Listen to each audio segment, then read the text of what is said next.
Okay, let's go ahead and get started. Hello and welcome. My name is Danielle Forget Shield, and I graduated from Washington University in 1994 with an engineering degree.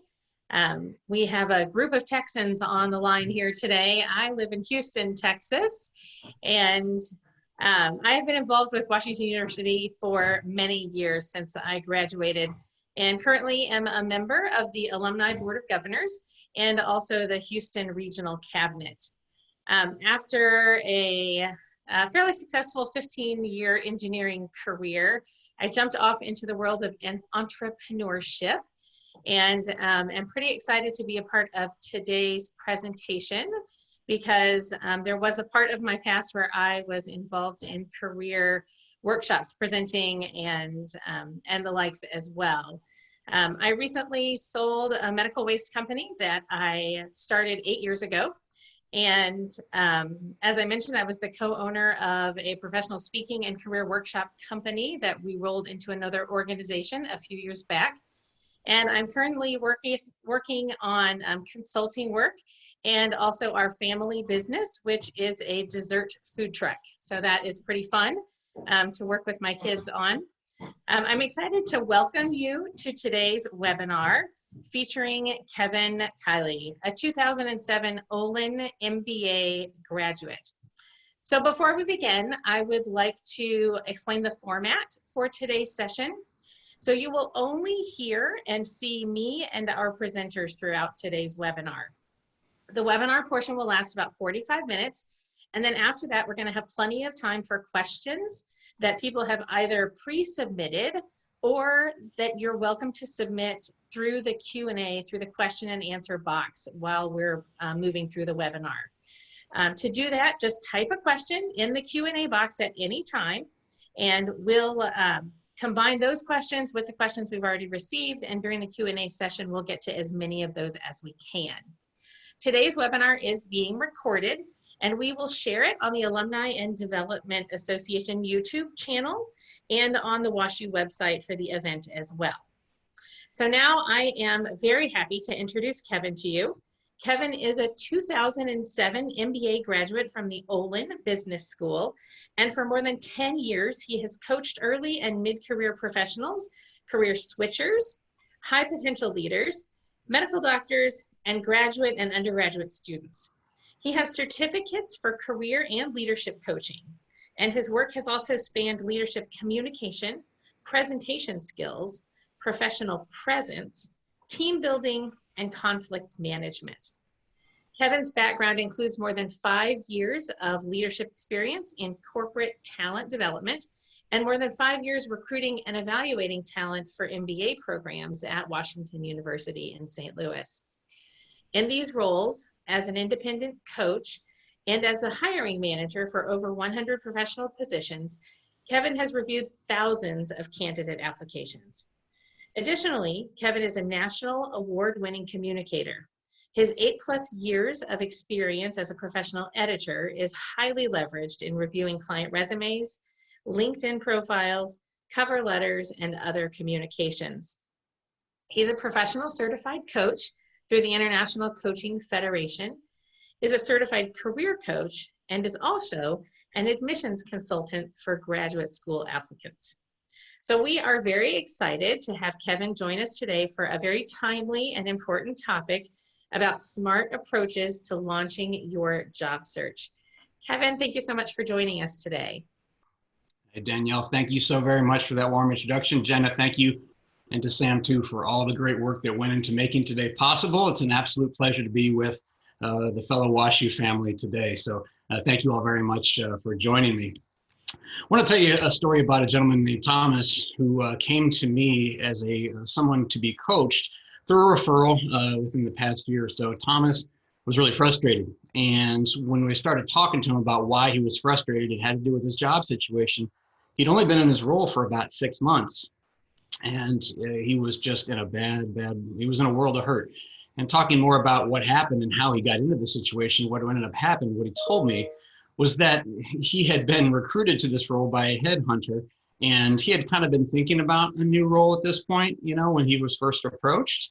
But when when they talked to him, they gave him more salary, more flexibility, benefits, and a greater title. I mean, they gave him everything he ever possibly wanted. And Thomas was like, okay, where do I sign? Thomas, 6 months later, was absolutely miserable. He hadn't thoroughly done his homework. He hadn't looked into the organization. He hadn't done his due diligence. It goes into one of my favorite axioms of all, and this was something that if any of my MBA classmates are on the webinar here with me today, they'll know this very well, and that is uninformed decisions are inherently risky.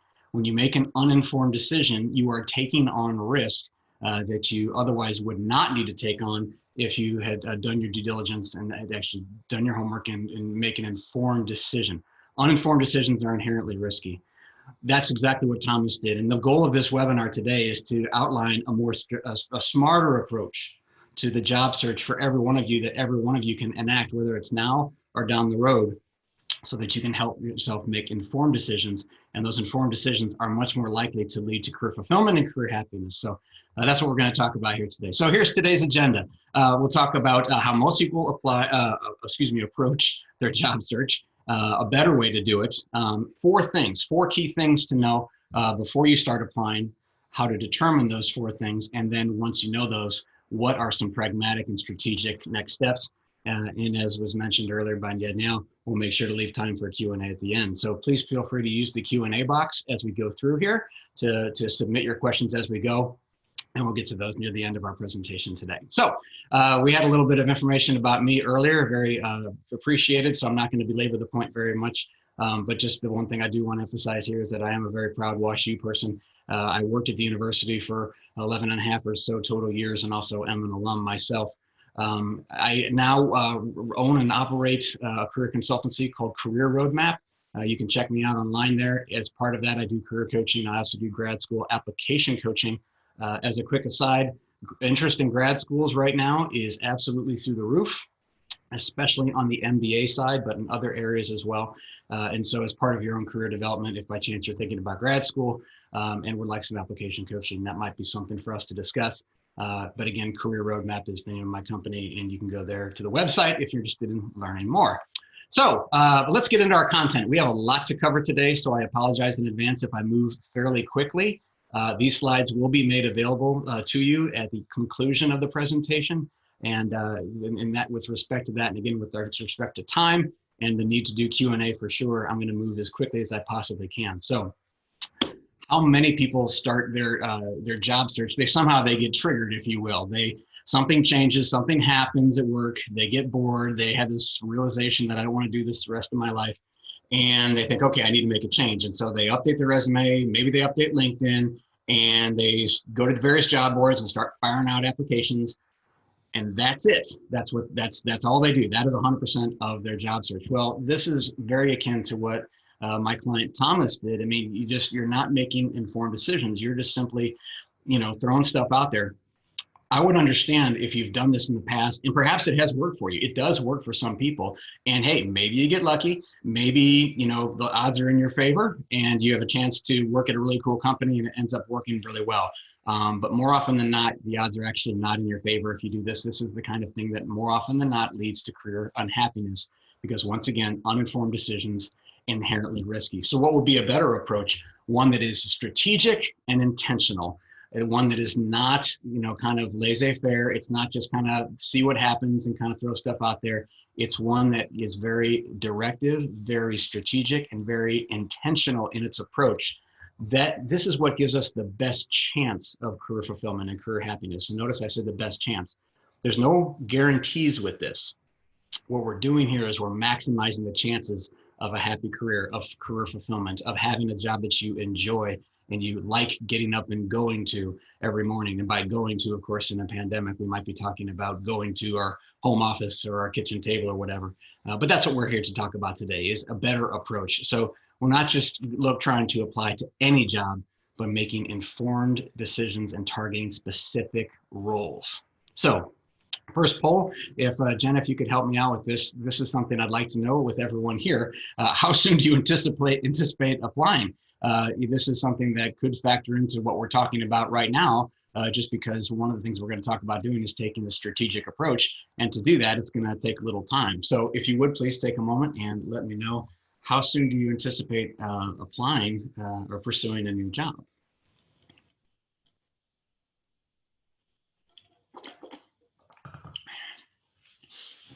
Give it just another few minutes or seconds rather, and we'll see what happens here. See what the results are. I'll be very appreciative if at least somebody votes that last one about pleading the fifth. I'll respect the heck out of you for saying that, because it's honest. It's a good, honest decision. I like it. All right, thank you, Jenna. Let's see what we got here.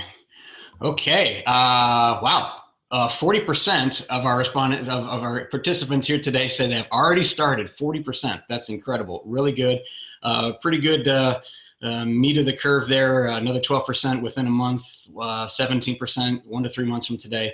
11% 4 to 6 months from today. So that is an overwhelming majority are planning on starting their application process, starting the job search process within 6 months, and 40% have already started, and 4% are pleading the fifth. So thank you for your honesty on that. I do appreciate it. That is good. That is helpful to know. We don't have time for it today, but I would be very interested to know for that 40%. How you've actually started the job search process, because again, there are ways that you can go about doing it that certainly work. There are other ways that are also effective that also, again, maximize your chances for that potential success. Thank you for conducting that poll, Jenna. I appreciate that. So here they go. 4 things to know before you start applying. Here they are. What function role, what industry, what kind of organization, and what are my gotta-haves? And we're going to talk about these things in some detail, because knowing these things really, really important. And when you know these things, you're able to more confidently apply and pursue positions that align with them, and therefore are much more likely to have, again, a happy, fulfilled career. If you know these things, again, no guarantees, but if you don't know these up front, you don't know what you're aiming for in your job search, and then it's a crapshoot, basically. So these are the things to know before you start applying. So what does not knowing those 4 things look like? It looks a little something like this. Well, I'd like to work in a company like Amazon or Google. I'd like to be a leader there. I'd like to do some meaningful work. You know, I like those companies. I've heard they're good places to work. So, you know, I think I'd like to work there. I hear this all the time. I hear about it particularly with Amazon. And by the way, let me just say, I'm a big fan of Amazon. I'm on there all the time. Totally admire that company. Totally admire it as a consumer. But I get this from individuals all the time. They say, okay, I'd like to work at Amazon. Okay, that sounds good. Tell me a little bit more. Why would you want to work there? And basically what it comes down to is that they think it's cool that you can order something from Amazon on Tuesday and it shows up your front door on Wednesday. And that's about it. That's all they can really say. And so that is not knowing. That's you like them as a consumer, and that's about it. So that by itself is not a good reason why you can admire the brand, and maybe that's one of many reasons why you might apply or want to work somewhere, but it's the only reason? Absolutely not. This is what knowing looks like, as opposed to not knowing. This is what let's break this down. Again, 4 things. First, what functional role? This person wants to be a brand manager. They want to work in, that's marketing. They want to work in marketing. What industry? The beverage industry. Okay, that's part of there. What kind of organization? Large consumer packaged good companies based in the Midwest, established position as a market leader. Okay, they've done some research. They know what that target organization looks like, what kind of company they might want to work for. And then finally, gotta-haves. There's a lot of gotta-haves here, and there is some overlap with other things. But again, overall, this shows that this person has done their research and they really know specifically what kind of role fits with them. Clear track record of developing internal talent, health and maternity benefits, schedule flexibility, less than 20% travel. This person, if you get this person, this is what knowing looks like. So do you have to have this absolute level of detail? Probably not. But if you're not at least approaching it, I would suggest to you that you've got some work to do, again, toward answering those 4 questions. Functional role, industry, what kind of organization, and what are my gotta-haves? So let's level set for just a moment here. I don't want to labor this too much. For many of you, this may be your review, but it's important to note these things. So we talk about functional role. We're talking about, what it is that you do on a day in, day out basis. I am in accounting. I'm legal. I'm a teacher, that sort of thing. That is your functional role. The industry is the sector of the economy in which you actually do that kind of work. So I work in financial services. I work in real estate, work in healthcare. Those are all industries. Something that sometimes people don't think about, but this is a really important thing, is that most functional areas cut across industries. So just because I have a law degree doesn't mean that I work in a law firm. There's a lot of different things that someone with a law degree can do. Someone who has an accounting or has a CPA doesn't necessarily work in a CPA firm. They might work in a lot of different industries. They cut across industries, these different functional roles. So when you're thinking about what you're targeting, think about what's a specific industry. Is it a specific functional area? Both. Are you flexible on one but not the other? It's okay, I have a specific functional role but I'd be open to various different industries, and you can articulate why those industries are appealing to you. There's no wrong answer to this. But again, as part of knowing, remember we talked about knowing your responses, you need to know if you're specific about targeting a functional role or a specific industry or both. Let's talk about career switching for just a second. When people come to me and they say, Kevin, I'm interested in changing career. I need to switch. I need to change. Well, the first question is are you looking to switch industries? Are you looking to switch functional areas, or both? You can switch functional areas, you can switch industries, but generally speaking, two ways that this is done more easily. Number one, if you're thinking about switching industries, it's to switch industries and stay in the same functional role. So in other words, like the example here is stay in communications, but go into the retail or gaming industry. So you're staying in that same functional area, you're just doing it in a different sort of environment, in a different industry. That's a really good way to do a job search, a job switch. Again, just keep in mind that you might actually keep the same functional area, you just might switch industries. Now, if you're talking about switching functional roles, you can do that. One best practice and easier way, generally speaking, to do that is to do that within your existing organization. The reason why this is, generally speaking, an easier route to go is because within your organization, and think about it, you're a known entity there. If you have a track record of success, people likely like you, people know you, you have good annual reviews, all this sort of thing. It's easier to make that pivot within an existing organization rather than coming into an organization fresh where they don't know you as well. So that is something to think about. If you're looking to switch functional areas, can you do it within your current organization? Can you switch both at the same time, industries and functional roles? You can, but it's going to be challenging. There's no two ways about it, especially in the economy that we're facing right now, especially in the job market that we're facing right now. It's going to be challenging. Consider a two-step approach where you pivot one and then the other instead of doing both at the same time. We're talking about long-term managing your career. Okay. And so if you think about it as a two-step approach rather than doing both at the same time, that might be a more pragmatic approach. Again, if you can do both at the same time, well, then do both at the same time. That sounds good. But the easier route might be to, again, consider a two-step approach when you do this. Okay, moving on. What kind of organization? A lot of different things you could think about when it comes to organization. Is it a big organization, a small one? If you've ever worked, for anyone on the webinar today, if you've ever worked at both a very large organization and a very small one, you know that there are some very inherent differences into just what it's like to work there on a day in and day out basis. Is it a publicly traded company or is it family owned? Same thing. There will be differences just naturally in those two different kinds of environments. Is it a for-profit, a non-for-profit? There are pros and cons to all these things. And the question is given you and your personality and your work style, your values, all these different things, what kind of organization best aligns with you and where are you most likely to be happy? Where are you going to be most career fulfilled? Finally, your gotta-haves. This is just a list of a number of them here, but this is just a partial list. There are a lot of other potential ones you could have. And this is a really important thing. This is a kind of a catch-all category, highly, highly subjective. And in fact, what I want to do here is launch this next poll. And the question is of the people on our webinar here today, which of these is most important to you? Keeping in mind, of course, that there is no wrong answer here, but of the ones listed here, and we do have an extra option, something else not listed here. What's most important to you of these things? If you don't mind answering the poll here.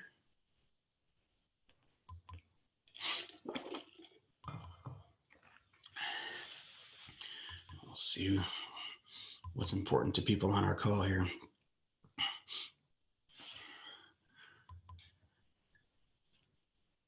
I'll give it just another moment here and see what we got going.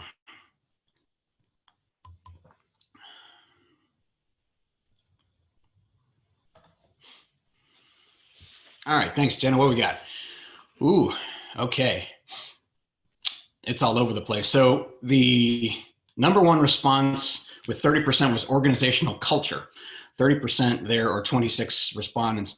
After that, it was ability to grow and potential to be promoted. Also high up was schedule flexibility. In a fourth place finish is salary and other compensation. 9% geographic location, 5% benefits. A couple people registered with commute and something else not listed here. So predictably, we are all over the board in our responses to this. And that's the whole point. And that is that people's care-abouts, our gotta-haves, are all different. What is important to you might be not important at all to the person if they're proverbially sitting next to you. And so this is a highly subjective thing. So be really careful when you're thinking about gotta-haves, about avoiding that herd mentality. You have to do what's important to you, what's important to your loved ones, what's important to your family. Just because all your friends or your classmates from undergraduate or your neighbor down the street are all chasing one thing doesn't mean that you have to as well. Your gotta-haves are your gotta-haves and no one else's. So please keep that in mind as you go through this process, and make sure that you understand and know what your gotta-haves are. So speaking of that, let's talk about those things. How do you determine these things? You know, when it comes to these important 4 questions, you know, how do you, if you don't already know, now some people know, some people don't. If you're not sure, hey, that's okay. It's okay. You might know some, but not others. But again, I would recommend you have pretty firm answers to all 4 of these things before you apply as part of a strategic process. Okay, so here's where we are in the webinar so far today, and I hope those questions are coming in for the Q&A, which we are going to have at the end. So we talked about how many people approach their job search, like Thomas, who they just start firing out applications, and that's about it. Better way to approach it, and making sure that you know the 4 things before you start applying: industry, functional role, what kind of organization, and what your gotta-haves, so to speak. And now we're going to talk about how to determine those 4 things. There are basically 2 ways you can determine these things. Number 1 is do your research, do your homework. And number 2 is through informational interviews, which some people call career research. There's all different terms for that, but informational interviews is the more popular term. And those are the 2 ways. We're going to do a deep dive into this, but before we go too much further, this is usually where when I'm talking with people that I coach, I get a little bit of a, oh, whoa, I don't, boy, that's, and boy, that takes time. I don't know if I want to do that. Well, yeah, it does. It takes time. We're not talking about the quick fix. We're not talking about instant gratification. We're talking about your career. We're talking about something that is a really important part of your life. It's going to provide for yourself and for your family. You're going to be spending, in theory, 8 hours of a day, maybe more, maybe less at this. And wouldn't it be proper that you would actually do the proper amount of work up front to make sure that you're giving yourself the best possible chances for having a fulfilled career? Especially if, for those of you who might be on the call who right now aren't very happy or aren't very satisfied by chance with your career, wouldn't it be good wouldn't you be willing to take some steps and take some time so that in your next move, you can avoid any potential mistakes? This is how you do it. You do your research and you do your informational interviews. And by the way, this isn't something that you necessarily only do when you're job searching or thinking about a different career. This is part of proactively managing your career on an everyday basis. So even if for some reason you might not be searching or might not be changing jobs for quite some time on the webinar, I'm glad you're here. And if you think about doing some of these things just as part of your weekly or monthly routine as a professional. So let's talk about this. So research, there's tons of information online about organizations, about companies, about various organizations, industries, and everything. And we're gonna dive into this in just a moment. But the biggest thing I'd say on this is make sure that you come up with a system to stay organized. You're going to be getting a lot of information. A lot of things are going to be coming at you. Have a system for keeping everything straight, because if you're doing all your research on this, eventually a lot of this stuff will start to run together. And so make sure you have a system for staying organized. So that's about the research. Now, informational interviews. What are they and what are they not? It's an interview, it's a Q&A. It can turn into a conversation, and that's good. But you have prepared questions, and you're trying to find out information about that person, their industry, their functional area, their organization. You're there to learn, you're there to listen, you're there to build relationships. An informational interview, on the other hand, is not an opportunity for you to chat the person up and convince them how awesome you are and how amazing you are and how wonderful you would be for their organization. That is not the goal of an informational interview. This is not a covert attempt to get a job offer. It just isn't. And it's also not a setting together basic information. And what I mean by that is that by the time you get to an informational interview, you should have done some of your basic research, right? You should have done some of your basic research on the organization, on their functional area, on their company, so that you're not asking those basic questions there. You're going a little deeper in the conversation. So this is not where we get basic information. We're going deeper with the informational interviews. So now I'm going to go through each of those 4 questions, and I'm going to talk about ways that you can gain more information both through research and through informational interviews, specifically what kinds of questions you can be asking for each of these 4. So we said functional roles. That's the first one. Where can you research that? Here's some really good ones. There are many others out there, but this is just a sample. Learnhowtobecome.org is a fun site. It's very straightforward. You get on that site, and right there, right in the middle, there's a search window. It's like, okay, what do you want to do? What kind of job do you want? What kind of career are you interested in? You go in there and you enter that in, and it'll tell you about the outlook, the kind of education, the career paths, all that information will be right there. ONET online is something, and My Next Move, to 2 on the right-hand side of the slide, are both from the Bureau of Labor Statistics.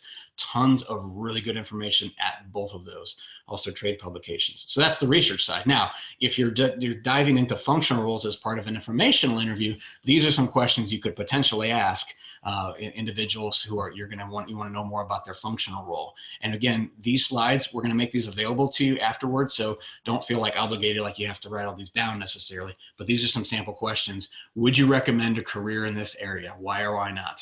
That's probably, if you can only ask one question, that's probably the best one to ask.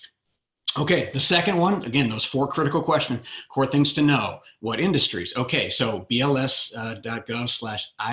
industry at a glance. Again, that is from the Bureau of Labor Statistics. Tons of information there. Most people that I know, if you're talking about managing your long-term career, don't want to step into a career that is going to be in an industry that is basically dying, that is not projected to have good long-term growth, that is projected in the next 5 or 10 years, jobs are going to be scarce, they're going to be replaced, they're going to be outsourced, they're going to be whatever. You don't want to do that. So make sure you avoid that critical mistake by exploring. If you're thinking about changing industries, maybe look at that industry outlook and see what's going on there. Trade publications are another good place to do that. They'll have information about what's going on in that industry and kind of where things are headed. Informational interviews, same kind of question there at the very last one here. Would you recommend this career industry? Why or why not? That's if you could only ask one question. Hey, would you recommend it, and why or why not? You'll get a lot of good information about the industry that way, and also through these other questions as well. Okay, the third thing to know, what kind of organization? We're going to explore some organizations. Here are some sites there. Glassdoor is career research meets a certain degree of social media. There's a lot of places where people can log in and put in information there. There's some good information on Glassdoor. There's not some good information on Glassdoor, especially when it comes to company reviews.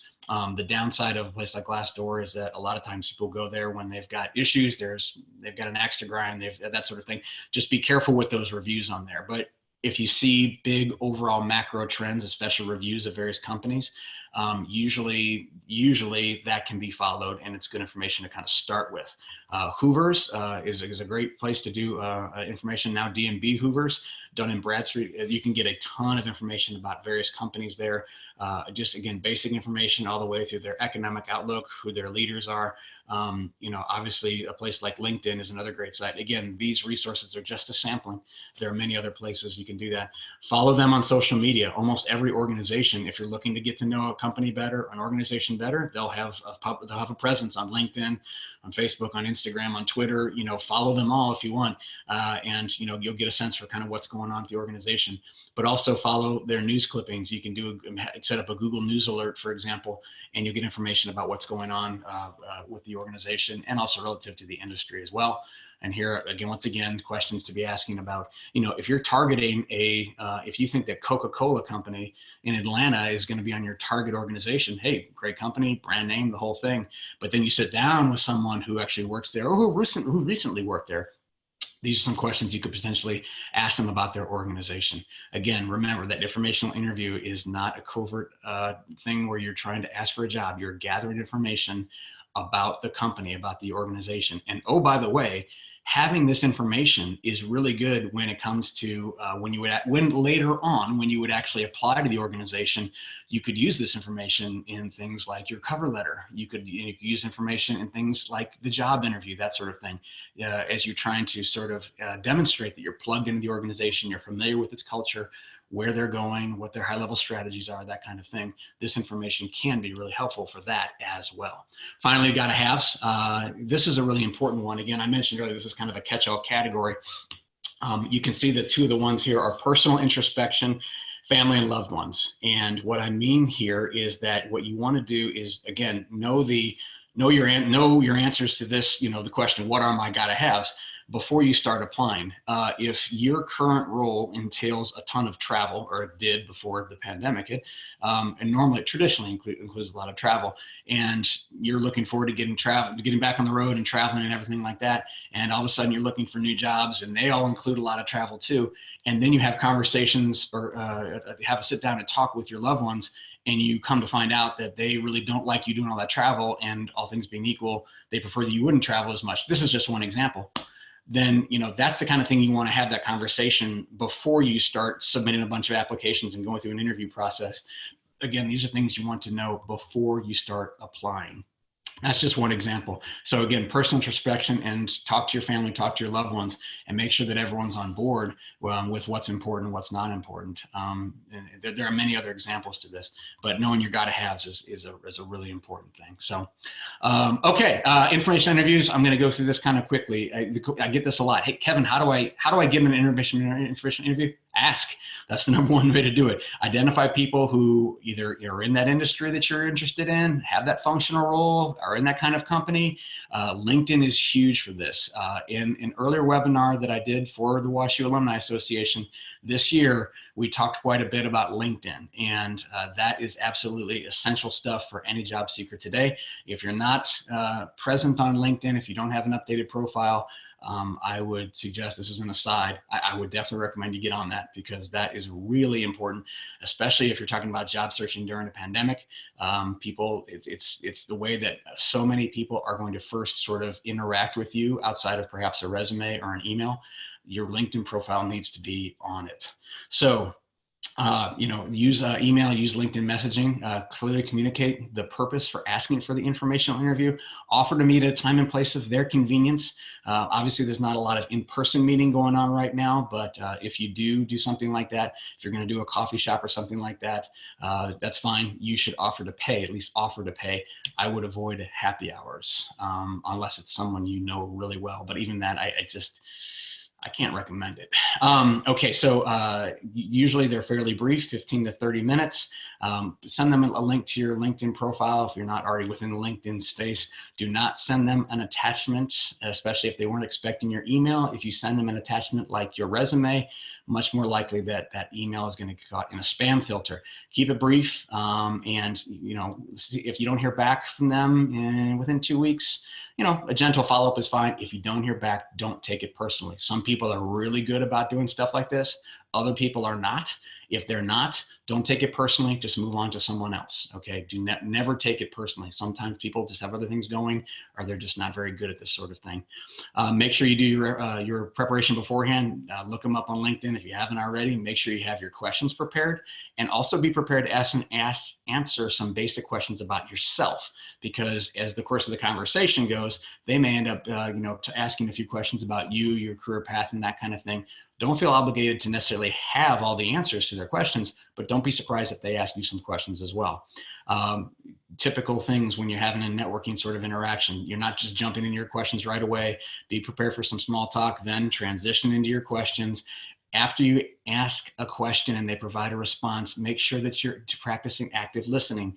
One of the biggest things that I get feedback from people who I help set up these informational interviews. I hear this all the time, and that is that the person who is interviewing the other person, they're so eager to get through a list of questions that they don't actively listen to what the other person is telling them, what they're sharing. And again, remember that one of the purposes of the informational interview is to build a relationship. Okay, so it's not just a rapid Q&A. If they start telling you some really good information and sharing things with you, maybe that's kind of the direction that the overall informational interview takes.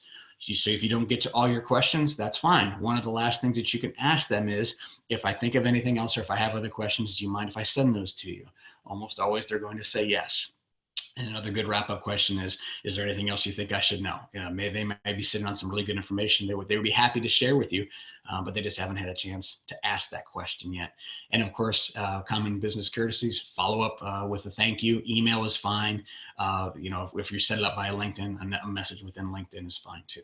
So that's a quick primer on informational interviewing. So we've now gone through how you can help determine those 4 things, and we've gone into detail with each of the 4, both on the research side and on the informational interviewing side. So now that we've determined those 4 things, the question is now what do I do? The assumption is you've done that, and you can very specifically articulate what those 4 things are and what your gotta-haves are, what kind of organization you're targeting, what kind of functional role, what kind of industry.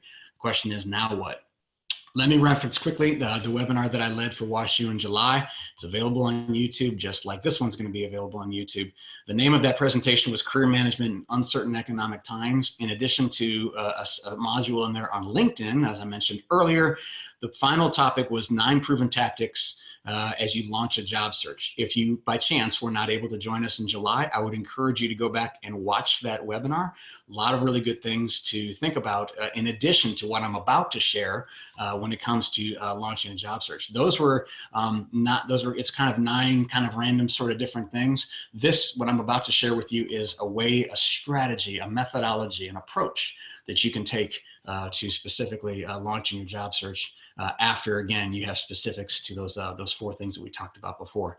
What I'm talking about here is a dual track approach, okay? 2 things. Number 1, target specific organizations, and with both networking and applying. We're going to dive into both of these.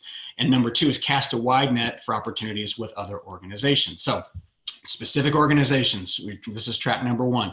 We're identifying 15 to 25, so let's just call it 20, target organizations that seem to be ideal for you. You've done your research, you've done your informational interviewing, and you can give specific reasons why these organizations align with you, and this is why you want to apply there. So then you want to make sure that you've cultivated your network within each one of those. Your goal is to have at least 1 good connection inside each. And then for every application you submit, you have someone internally at every one of those organizations who is helping you raise your visibility as a candidate. People ask me all the time about, I'm applying to all these companies and my applications seem to go in this black hole and I never hear from the company again. It just goes away and it gets really frustrating because they're submitting all these applications. There's a couple ways you can best avoid the black hole. And one of the biggest is this, making sure that you're never just applying. You're always applying, but you also have a networking strategy that is underscoring the entire thing. And what I mean by that is, again, just as it says here, making sure that you have someone at each one of your target organizations who is willing to help you raise your visibility as a candidate. They don't have to do a ton, but they can serve as a referral. They can help us. They can send a separate email to the hiring manager. There are a lot of different ways depending on what the organization is, but identifying your target organizations and having someone within each one, that is absolutely huge. Have a system for monitoring your target organizations. Follow them on social media, Google News alerts, check their job boards, check the job search, the job aggregators, the LinkedIns and the Indeeds of the world as well. Make sure that you are plugged into these organizations in a big, big way. And of course, you're submitting applications to all of them. But again, every time you apply, you also have a networking strategy behind it. You know someone at these organizations. The networking side of things is a whole nother topic, a whole nother set of conversations. You should have already started this through your informational interviewing because you've talked to someone at these organizations, right? And so that's a good starting point. But the networking side of things is a whole nother thing. So, but that's a really, really important aspect of a job search. Track number one, target organizations. Track number two, casting a wide net. There might be great organizations out there that you might be a great fit for. The only thing is you've never heard of them and they've never heard of you. And you're just not aware of them. Hey, no big deal. Well, that's what job aggregator boards are like. They pull together job postings from all different companies all over the world into one convenient place. That's what Indeed is. That's what LinkedIn is. That's what things like Monster and Career Builder are. Those are the aggregator boards. There are also specialty boards for various industries and functional areas too. You can use those as well. You can set up alerts on those. You can get emails. You can get regular updates on what jobs are going to be open, and obviously submit your applications. Oh, by the way, that is what the vast majority of jobs, that is 100% of their job search right there.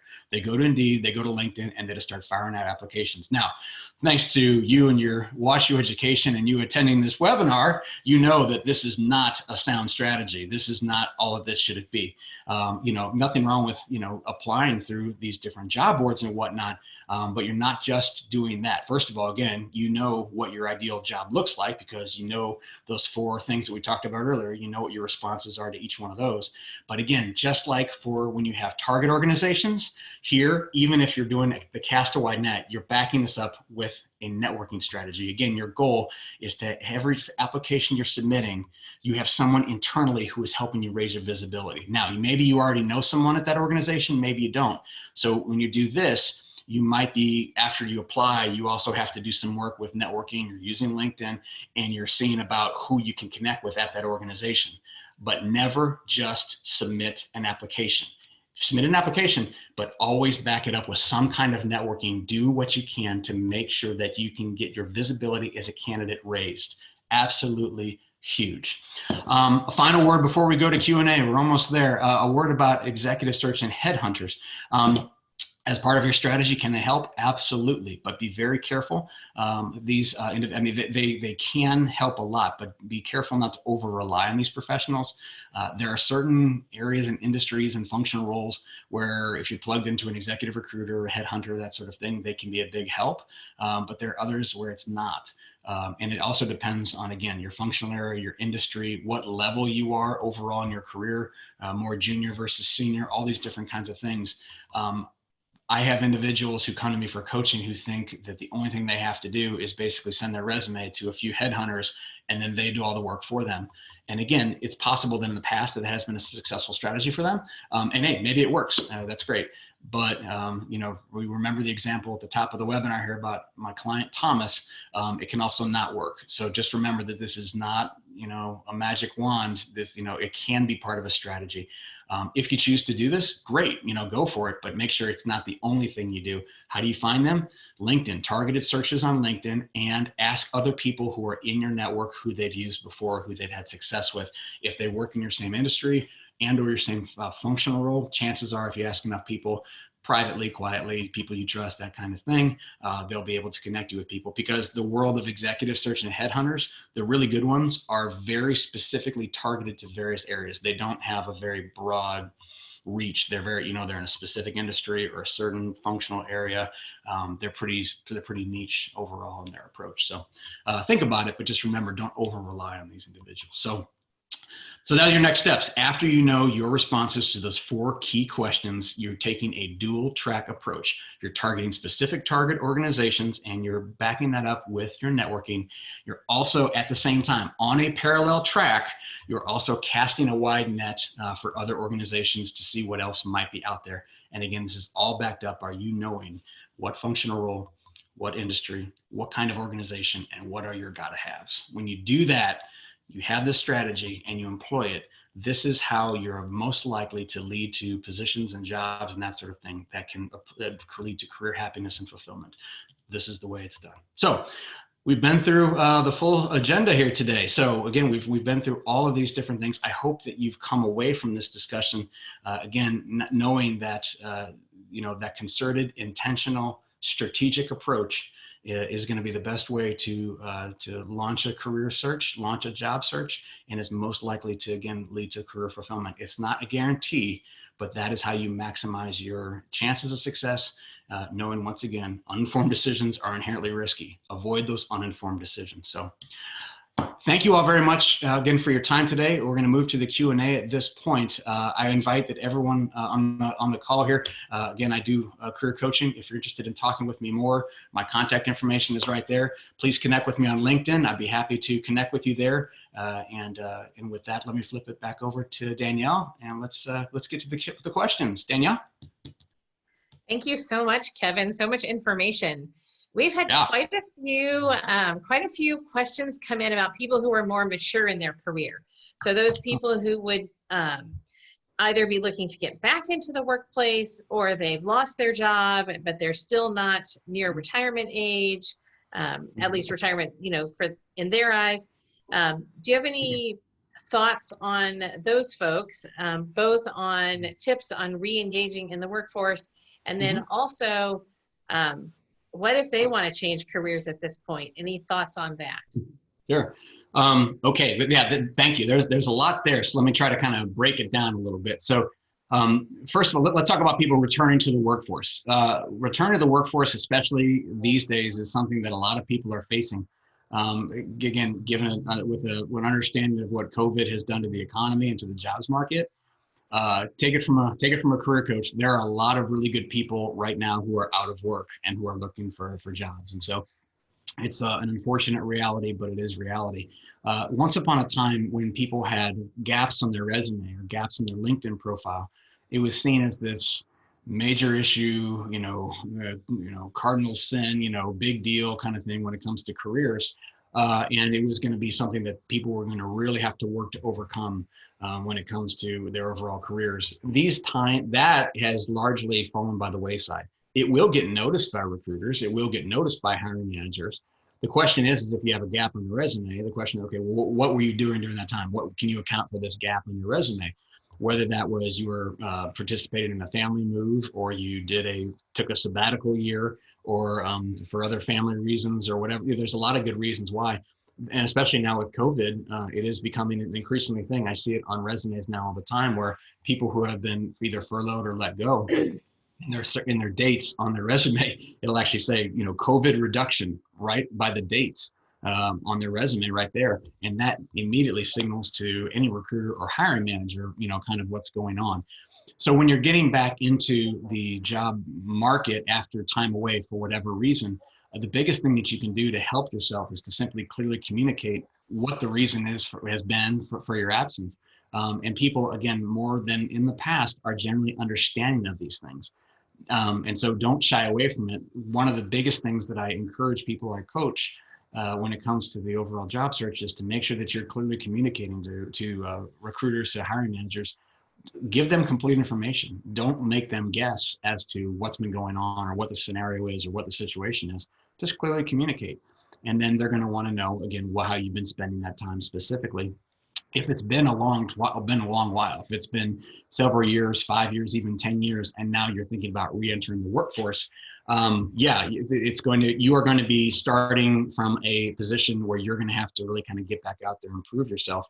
The biggest thing is if you think about it, for those of you who have done any hiring, people who have been on the webinar, one of the biggest things you want to know about anyone you hire is, do they still have the ability, the knowledge, the tools, and the acumen to get the job done? Or have they stayed current on their skills? Are they still plugged into our industry with what's going on in this functional role? Are they still engaged? And you can prove that through things on your resume, through things in your cover letter that you show, okay, yeah, I've been out of the workforce for the past 5 years, but I'm still plugged in. And if you bring me into your organization, I'm still going to be fairly plug and play for you. You don't have to worry about sort of retraining you from scratch. When it comes to, I think the question was older workers. We're talking about ageism. We're talking about, but for those who may not be familiar, we're talking about discrimination based upon age.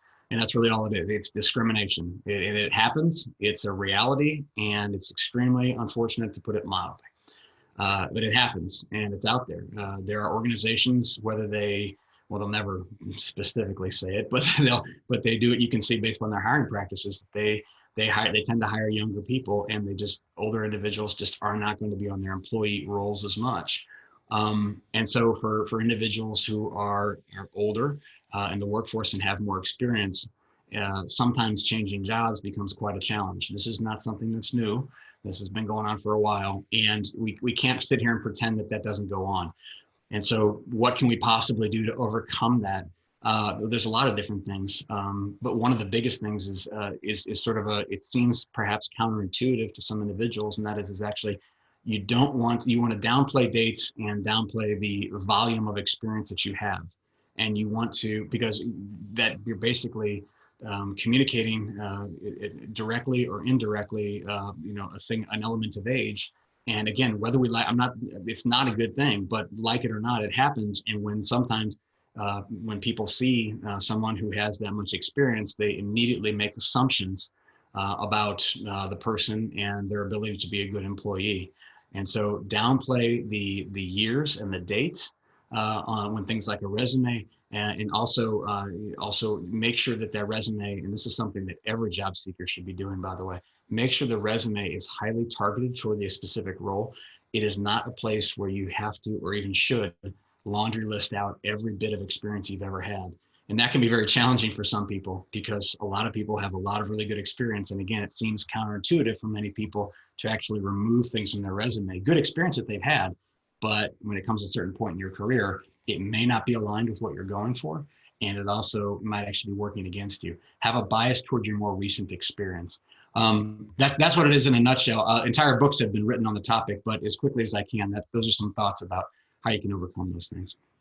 Okay, so let's change directions here for a second. We've had a few questions come in on informational interviews and interviews, communicating with people electronically. So what are some tips for how to best come across with eye contact, with engagement by video when people are interviewing or interacting in that format? I've had conversations recently with several recruiters who are often surprised at how little preparation some individuals do when it comes to these interviews and these presentations via video. It is not necessary to present yourself as though you're in a TV studio or any such thing. At the same time, some forethought as to the setting, the sound quality, your internet hookup, and all these things are important. And so making sure that you have a good these are things that many of us, especially since about March of 2020, have come to almost live on an everyday basis with our jobs or interactions with friends, family, and that sort of thing. Making sure that you have a good quiet setting, making sure that you have a good webcam, making sure that the lighting is appropriate, that the volume is good. Wearing headphones is totally fine. There's some people get all bent out of shape about that. I would avoid, if you can, the headphones that make you look like you're about to land a 747 jet. But you want them focused on what you're saying and what your responses are, not about the overall appearance. And other things about when it comes to that, make sure a tip that I got from someone who I know who works in video production in LA was talking about the law of the thirds. And it's an interesting thing. And what he was saying is that if you take your screen and if you put two horizontal lines through it to divide into thirds, your eyes should be about right up that top line, that your eyes should go right through that, much like Danielle has right now, and luckily much like I have right now on our screens. In other words, you don't want to be too low and you don't want to be too high. That shot that almost looks up at you, almost like you're looking up someone's nostrils, should be avoided. And again, the overall appearance, just like in an in-person interview, in an in-person informational interview, the person's appearance should be a brief sort of check the box sort of thing. And that, okay, they look the part, they look professional, they look, like someone, I'm happy to be speaking with. They move on, and then the focus becomes not how I appear, or the room or the lighting or anything. It becomes actually on what I'm saying. And that's what you want the focus to be on. Okay, we have a lot of questions that have come in, but I think we're to the point where we might be down to the last question. We have a lot of questions about changing careers and in changing industries, concerns about having to step back. So taking a lower paying role, taking a role with a lower perceived title, is that a positive strategy? Is kind of the gist of most of the questions that have come in this space. Yeah, I love that question, and that is so the answer is usually that's going to be a reality of making a switch like that, because if you think about if you think about where you are currently right now, and if you're looking to hire someone at your peer group, your level, would you bring in someone without the same experience, without the same knowledge, without the same educational background and everything? Would you do that? You have to be thinking in those terms. Is like you would probably, if they didn't have that level of experience or that kind of background, you might be willing to bring them in, but you probably not quite at that level. Sort of on a trial basis. It would probably be unrealistic for you to come in. I mean, at the same level. So, for example, if right now you are a manager of ABC, and you're looking to move to a different area, XYZ, it's probably not likely that you're going to jump right over and be a manager of XYZ. You're probably going to start off a little lower because you just simply don't have the same level of experience. Now, hey, if you can move over at that same level and you think that you'll be successful at that, then great. But understand that when you make those transitions, oftentimes it is a reality of a career switch that you might come in at a lower level. Now, if you're super effective and you're hungry and this is something you really want to do and you're convinced that you have the skills and everything that aligns with it, your trajectory in that new area might be very steep. So it might be a short amount of time before you're at that same level, maybe, but it's not a guarantee. So yes, great point. And that is, if you are going to make that switch, be prepared that you may not have the same title, scope of responsibility, compensation that you have currently, at least not in the interim. Okay, so it looks like we have time for one more. So good. we've also had a few come in about early career professionals, really. So looking at what the job market looks like for those who are currently graduating. You indicated early on that grad school is really popular right now, and I'm guessing that probably has a lot to do with the job market. So both those people who are looking to graduate, how early should they be starting to look for a job? And then also several questions around those early career professionals who don't like the first job that they got. So they were thinking about changing, not looking so good right now. Okay. So what, a little in that space. If you're currently an undergraduate right now, I would suggest, I would want to remind anyone and everyone thinking about a job search, no matter where you are in the spectrum of early career, late career, that you're about to enter a competitive process, and you're not just competing against your neighbors or the people who are also at WashU. You're competing against everyone else in the entire country and pretty much in the entire world. Not to be dramatic about it, but you are about to enter a competition with all of them for the available jobs that are out there. And if you're serious about your career, the time to start these sorts of things and these sorts of discussions is early. It is not too early to pursue an internship in between your freshman and sophomore year. You will be competing against people who will. Three internships, one in every one of your summers, or if you take a semester off and knock out an internship, getting that practical experience is absolutely important. It's wonderful to have a Washington University degree. I'll be the first person to tell you that. But at the same time, having that plus some real world practical experience is absolutely essential and will differentiate you even more when it comes time for you to graduate and for you to enter the professional workforce. Now, for individuals who have recently graduated and for whatever reason, they're either, I guess, is that they're not satisfied, they're not fulfilled, they're thinking about a career change, that sort of thing. Yeah, there are a lot of different ways you can go about doing that. Everything that we discuss in this webinar could be applied to that individual as far as pivoting to something else. And in fact, generally speaking, it's easier to pivot early in your career than it is later in your career. And so if you do start to recognize that, hey, this may not be the thing that I want to do in the long term, first of all, I congratulate you on having that sort of conversation with yourself and coming to that realization. Now the question is what are you going to do about it? Because I can tell you that nothing is going to just happen for you automatically. Circle back and have those discussions with yourself, do the research and have the conversations. As it relates to grad school, grad school, especially candidly an MBA, is a great opportunity to hit the career reset button and pivot to something else. It's no singular guarantee that you're going to get some great job coming out of it, but it is a great chance to sort of take a step back, exit the professional workforce, get an additional credential, and then come out of that and then pursue something different. There are other ways to do it. And again, an MBA is part of a career strategy. A graduate degree is part of a career strategy. It's not the one single thing, but it could be something to think about. Thank you so much, Kevin. I think we've had some incredible information shared here today. We've had great response from the participants, lots and lots of information.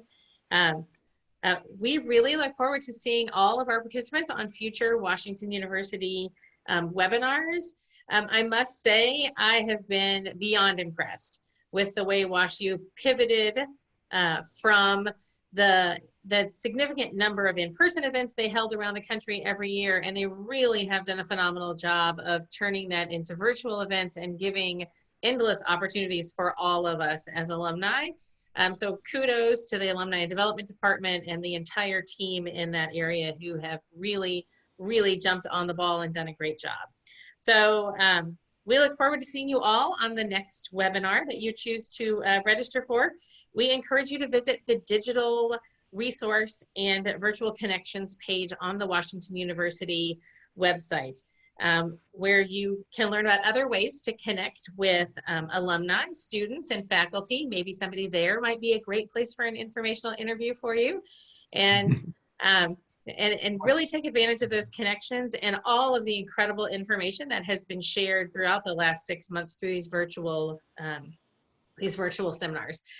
Thank you all so much, and I really hope everybody has a great rest of their day.